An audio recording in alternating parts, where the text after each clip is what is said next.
Tonight, as always, we honor the memory of Leonard Ring. We're very lucky to have with us Donna Ring, wife of Leonard Ring, her daughter, Susan, and her son, Robert. And tonight's recipient is going to be introduced by my good friend, John Cooney, and a well-deserving recipient. John, come on up.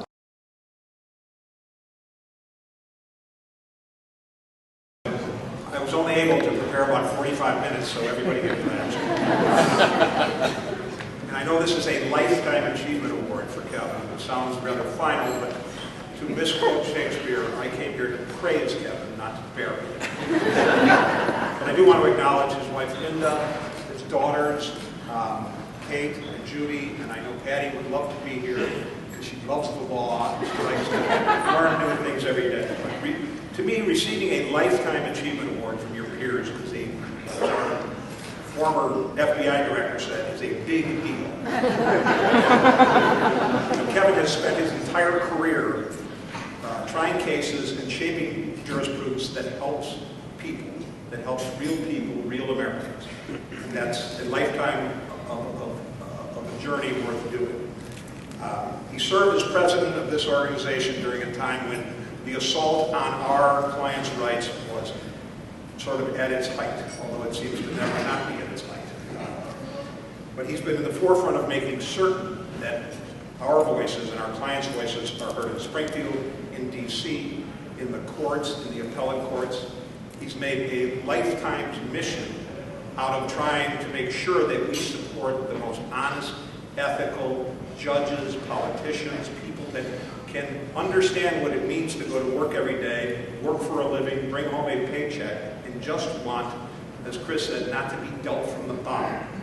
I don't think that's too much to ask, and he spent his whole career trying to do that. Frankly, it's very hard to be the guy, and a lot of guys in this room have been the guy, like Kevin has been, that's calling people and asking to help with this effort, and help with the financial requirements of that effort. And for a while, Kevin couldn't call any of his friends. Even if he wanted to play golf, everyone would hang up on him.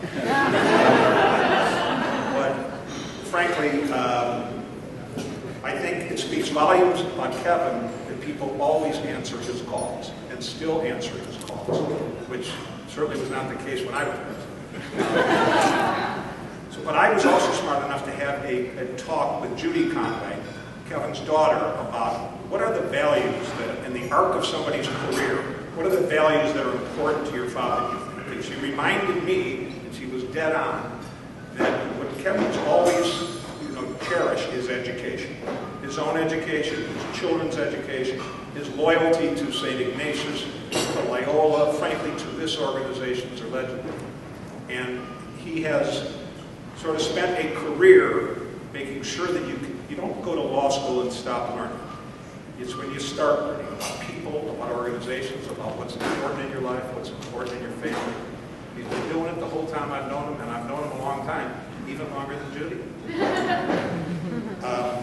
So I think this is a big deal.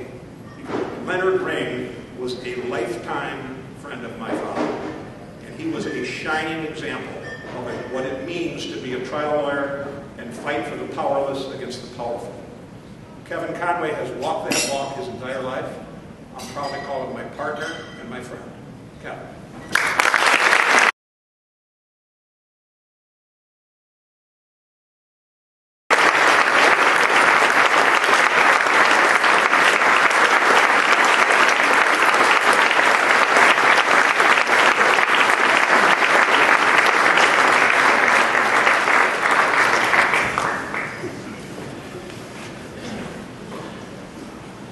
Thank you, John. If you could just take that speech, record it, and when I'm gone, just play it. I think, my children might be very happy. I'd like to thank the Ring family. Thanks for letting Leonard contribute like he did. Actually, I was a younger lawyer when Leonard was doing all these things. And again, Leonard was a guy that was very interested in actually actually educating young people, educating young lawyers, making young lawyers, and he's a real example for us all back then.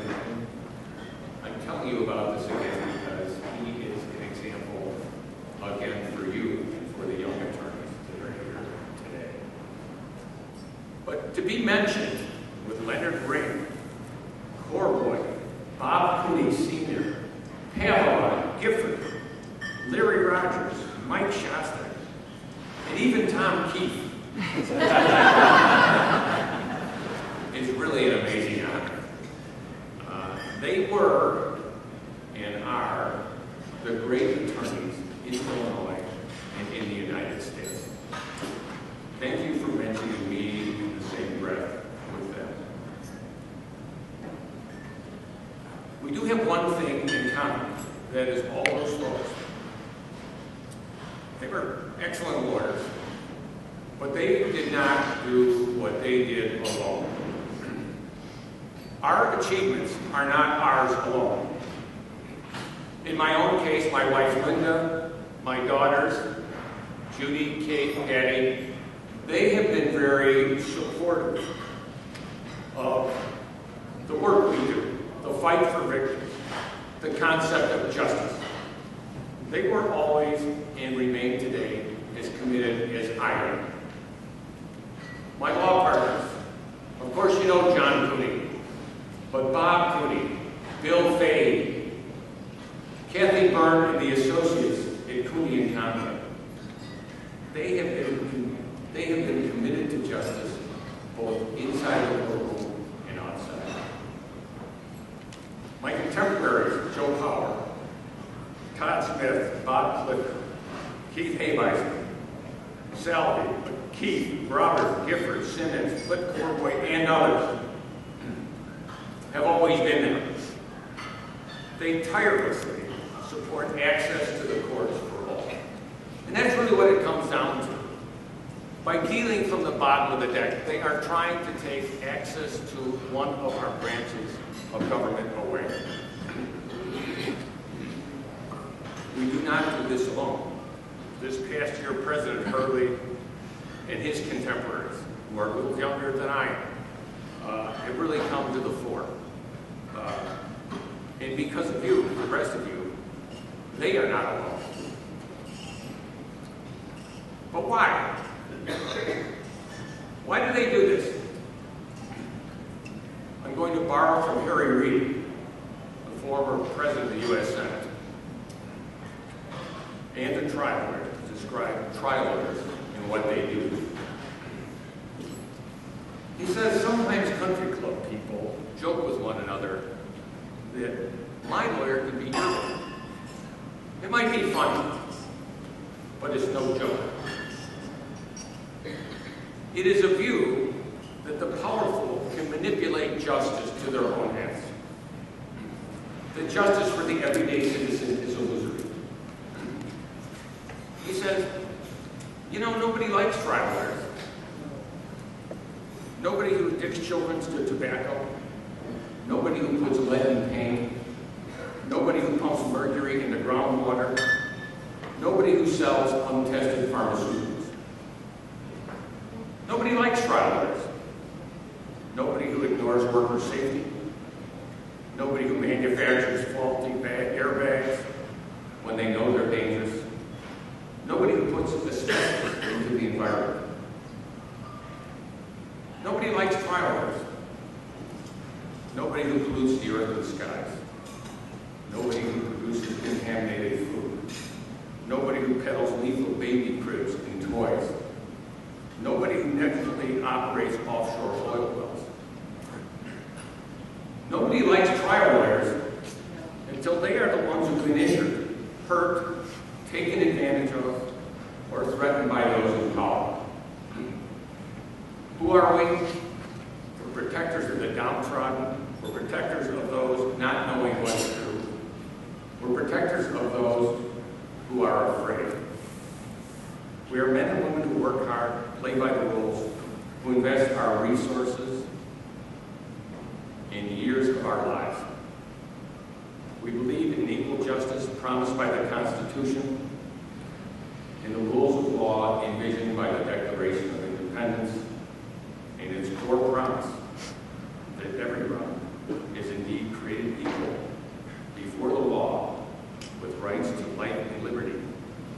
cannot be ignored and cannot be taken away. Nobody likes travelers,